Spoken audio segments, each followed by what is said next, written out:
Buenas tardes.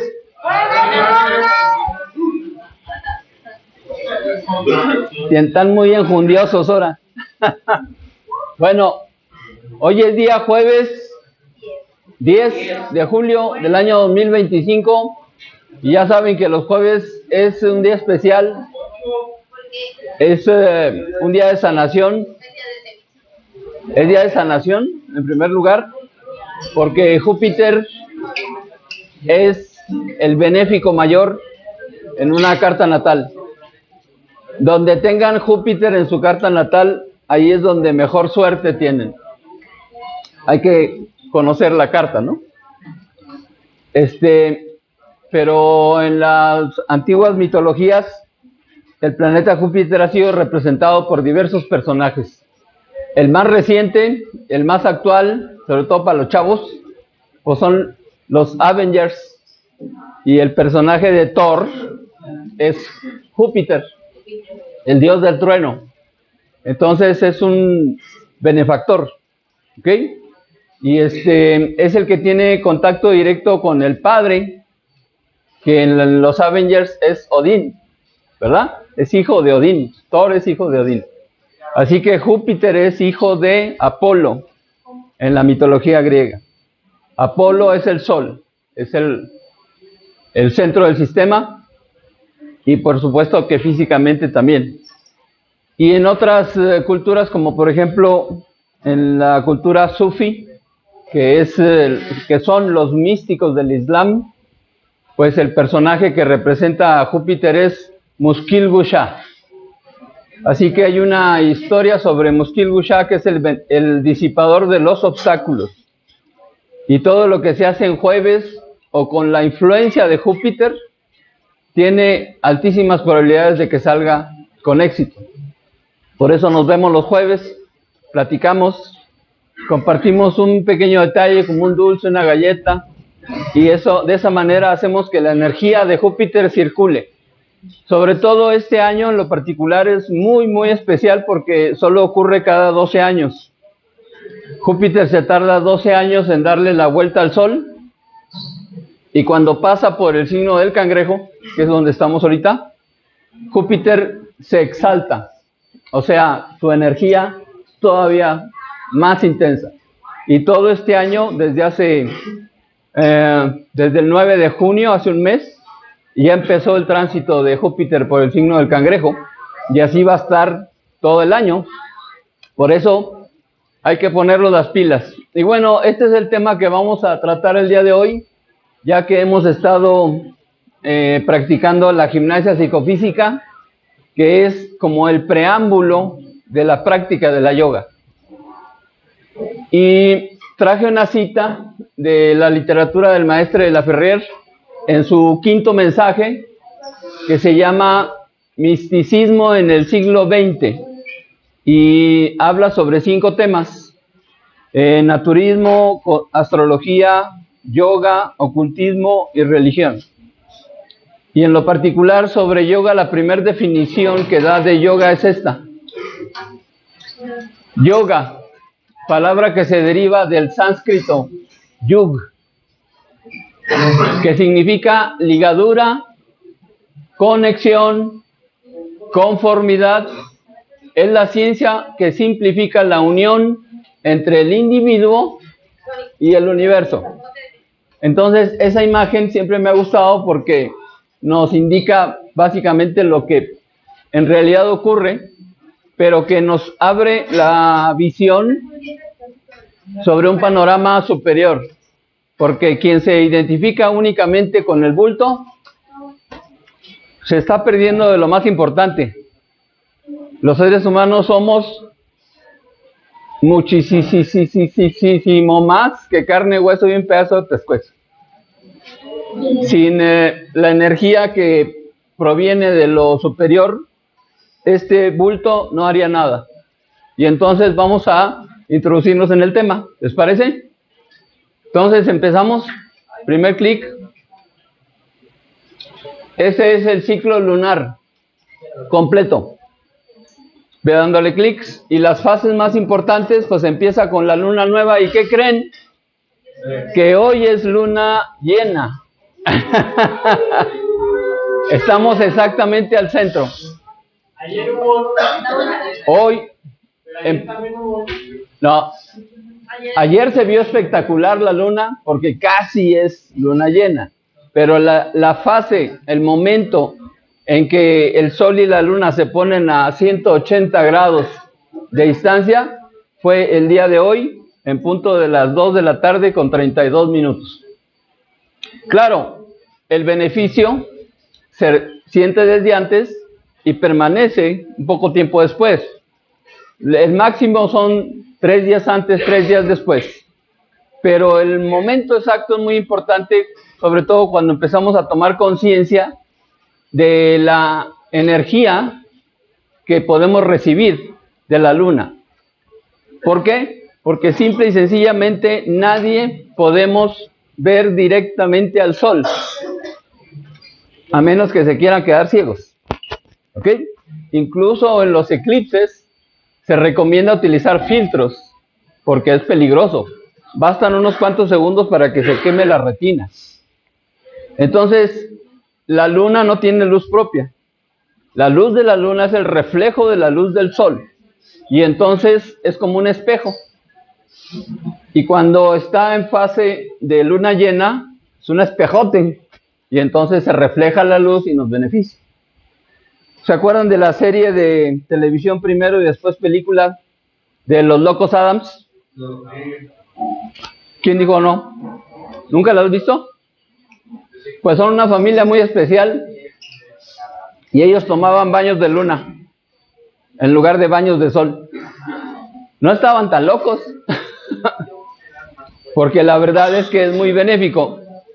Entonces, en este ciclo lunar, además de la luna nueva, el cuarto creciente, el cuarto menguante y la luna llena, hay otros dos aspectos que son más esotéricos, que son los trígonos de sanación.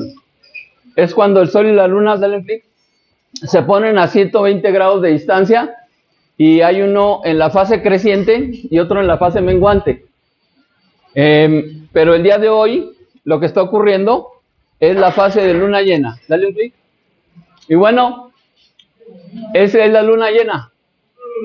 El sol está en un signo y la luna en el de enfrente.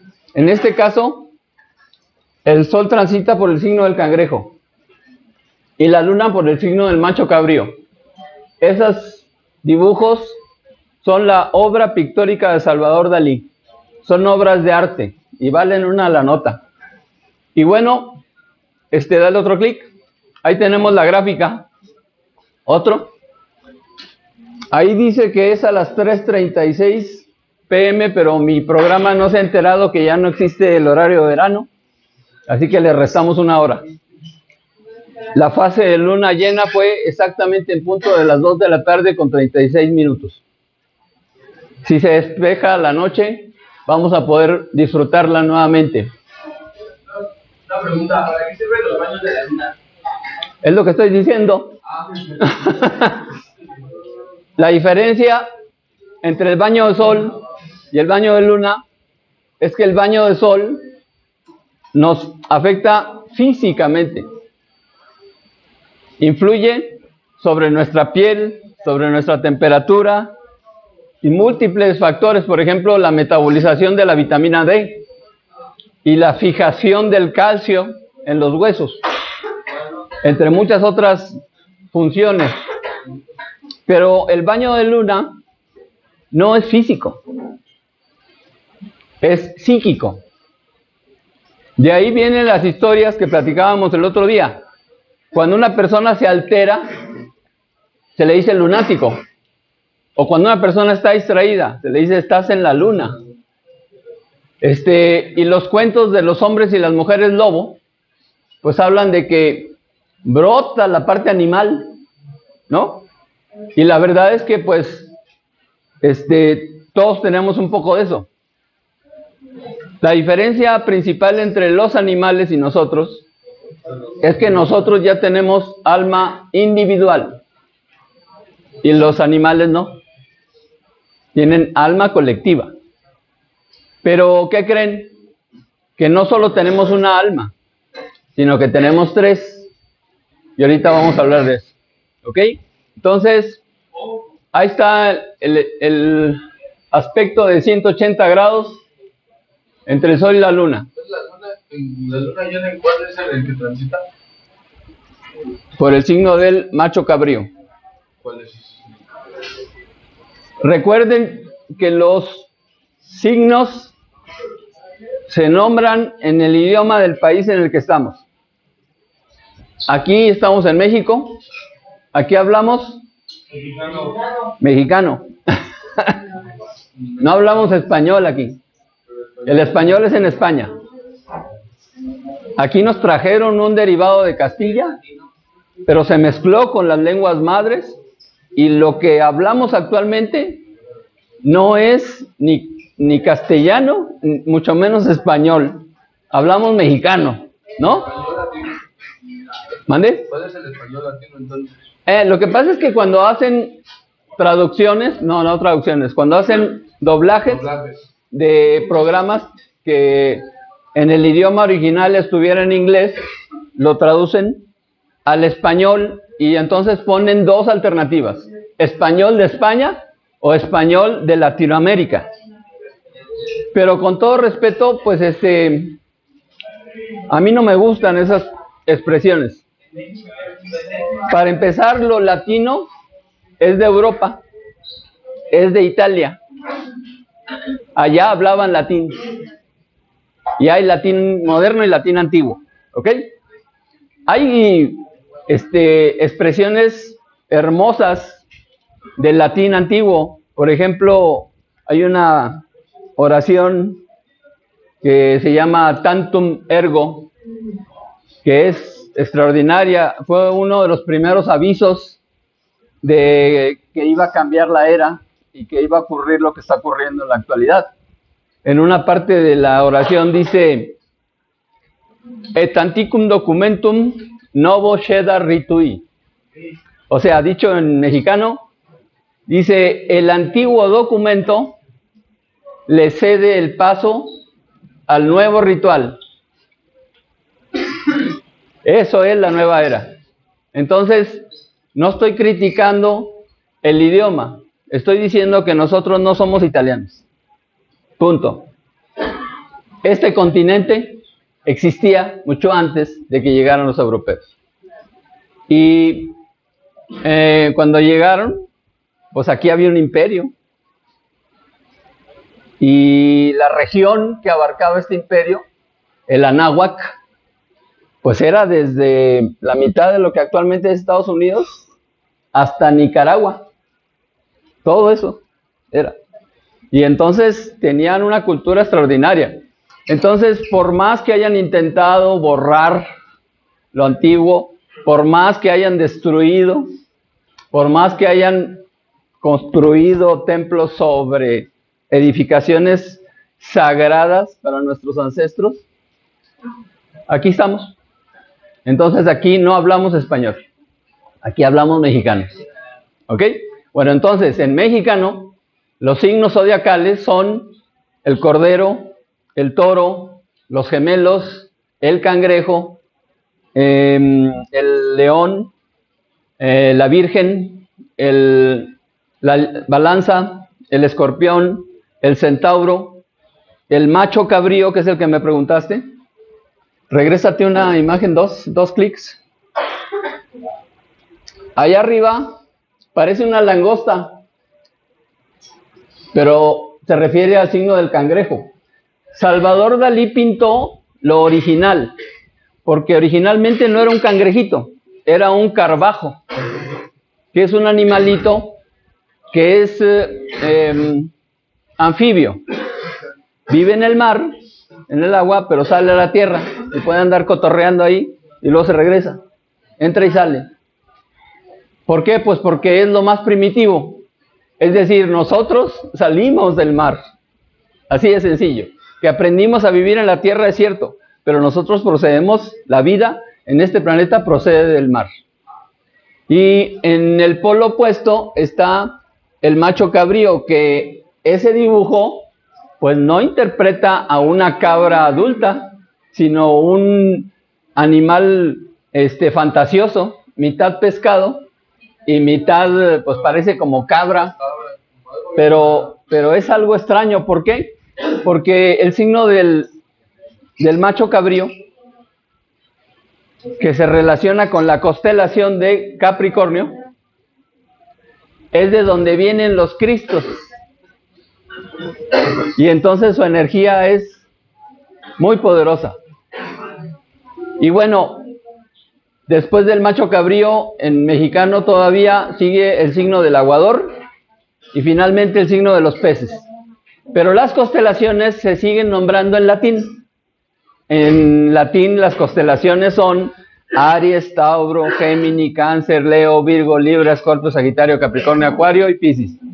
¿Tú qué signo eres? ¿Piscis? Crisis decimos en mi barrio. ¿No? Ok, entonces continuamos, dale para adelante. Esa es la gráfica de lo que pasó hoy en la tarde. Continuamos. Y bueno, este es un texto del maestre de la Ferrier que quiero compartirles. Nos vamos a ir rapidito porque son varias páginas. Es uno de sus propósitos psicológicos. Les recuerdo que la obra literaria del maestre de la Ferrier son 100 libros. Y dentro de ellos hay una colección de 36 propósitos psicológicos. En cada uno de esos propósitos se trata un tema. Y en este caso se trata del propósito psicológico número 6, que se llama Medicina Universal, alma de las cosas. Y dice así: la raza humana está compuesta de individuos que difieren tanto en edad y sexo como en aptitudes fisiológicas y mentales. Los unos son activos y capaces de obrar, de dirigir, de organizar. Los otros son pasivos y hechos para pensar o dejarse administrar. Otros aún son artistas, científicos o trabajadores manuales. En resumen, la comunidad consta de una diversidad de elementos que concurren a la buena marcha de la sociedad. Sin querer estimar en mucho el valor humano, quizá no existe por ninguna parte tal perfección estructural como la del cerebro del hombre. Esa asociación de más de 12.000 millones de células nerviosas unidas entre sí, numerosos trillones de veces por fibras delicadas. A pesar de la pequeñez de esta materia viviente, su valor deja muy atrás ciertamente todo lo conocido, puesto que emana de esa fuerza inmensa llamada el pensamiento. Pero ya lo vimos, igualmente este pensamiento se orienta de diversos modos, sea por ejemplo gracias al conocimiento del mundo material o a la investigación del mundo espiritual. Esos son analizados y experimentados. El conocimiento del substratum espiritual depende de la teoría y de la experiencia. Pero en tanto que el conocimiento filosófico puede cambiar, así como las teorías físicas, la experiencia mística siempre queda verdadera. La teología no puede más que clasificar las ideas. El místico las realiza. Según Aristóteles, el hombre no puede comprender a Dios porque es inmaterial. No se puede verle, sentirle, tocarle, oírle, gustarle. Pero desde aquel entonces progresó nuestra ciencia y se admite hoy en día la existencia de la percepción extrasensitiva. Sabemos igualmente que el fenómeno se verifica cuando está suspendida la actividad intelectual y llegamos aquí a ese problema de un sexto y aún de un séptimo sentido, más allá del razonamiento. Volvamos, sin embargo, a un análisis más material de las necesidades humanas. La comprobación de ellas hace prever, pues, la presencia en el mundo exterior, dale un clic, del medio de satisfacer, déjalo correr, estas necesidades. Dejamos hablar, pues, al sabio Alexis Carrel, quien cita el ejemplo de las células del organismo, las cuales no serían aerobias si no hubiese oxígeno en la atmósfera. De igual modo, la necesidad de agua, de grasa, de azúcar, de proteínas, implica la existencia de esas sustancias en el ambiente exterior. Se puede atribuir la misma significación a la necesidad, entre paréntesis, experimentada por numerosos seres humanos, de comunicarse con un espíritu invisible y soberanamente poderoso, con un espíritu que es a la vez personal e inmanente en todas las cosas y que se nos manifiesta gracias a la intuición, a la revelación y a las leyes naturales. Todo esto, brevemente expuesto, aclara inmediatamente otro problema, o sea, la intervención de un elemento supranormal en las curaciones. En la antigüedad, la medicina pertenecía al dominio de la magia, y las curas consistían sobre todo en llamar a las fuerzas superiores. En cuanto a los productos que se administraban, procedían de correspondencias con principios extraterrestres y relacionados con un poder espiritual. Poco a poco, los cuidados a los enfermos se limitaron al físico y se olvidó el dominio del espíritu. De cierto modo, progresó el arte medical hacia un grado científico, pero la medicina llegó a ser un espantoso automatismo que no consideraba al paciente más que como un objeto de estudio en el cual no se usaba ver otra cosa, sino lo que se podía medir. Pero hechos nuevos intervinieron en la investigación de la materia y provocaron a los investigadores a considerar el desequilibrio orgánico como algo diferente del únicamente fisiológico. En el libro El Hombre Nuevo, escrito en París en junio de 1956, no habíamos nacido, el doctor Elio Bianchani pregunta: ¿son menos humanos los médicos de nuestra época? El autor resume sobre todo su opinión en la falta de tiempo que tiene el practicante para estudiar verdaderamente a su paciente y deplora así esa circunstancia. Sí, quizá es el médico menos humano que antiguamente, lo que es por otra parte, lejos de ser cierto, se debería más bien acusar a la prisa, la cual es el sueño de nuestra época. El establecer un diagnóstico, el redactar una receta, pueden ser actos rápidos, pero el entrar dentro de otra alma para reconfortar y traer la esperanza, eso necesita tiempo. Y nuestro tiempo se achica como una zapa. Dale un clic, déjalo correr. Alegrémonos, sin embargo, de ver los problemas de la ética médica preocupar hoy en día a nuestros doctores, así como lo fue a los médicos de otros tiempos. Los congresos de moral médica, así como los numerosos estudios que toman esos problemas como tema, son pruebas de que la medicina actual tiene tanta generosidad, conciencia y sentido humano como antes. En su libro El pensamiento moral en medicina, el psiquiatra americano W. Reis analiza los conflictos que existen en el espíritu del médico. Estima el Estado debería personificar la voluntad del individuo de tal modo que el papel individual del médico se ha establecido de nuevo en el interior mismo de un sistema. Ahí hay un error. Me regreso. Dice, estima el Estado debería personificar la voluntad del individuo de tal modo que el papel individual del médico sea establecido de nuevo en el interior mismo de un sistema, que a primera vista parece poner en duda ese papel. No hay, dice él, ningún peligro si el estado individual está concebido sobre un modelo integralmente humano. Escribe el profesor Baruch, quien compuso el prefacio de esa obra. Ponerse en el lugar del enfermo. No se trata aquí de una idea platónica, de una idea teórica o filosófica. Se trata de una noción concreta, viviente, sensible, real, conmovedora, inscrita en la realidad, aplicable y eficaz. Es el fundamento moral y eterno de la medicina humana. J.P. Shayler, en su obra Socorro de la Gracia y Socorro de la Medicina, se coloca enteramente en el plano religioso y muy naturalmente como representante de la Iglesia romana, el padre Scheler reclama una colaboración estrecha entre el médico y el sacerdote, así como hay colaboración entre el orden de la gracia y el orden de la naturaleza. Pero lo interesante es que se encuentran citados por los defensores de la religión católica.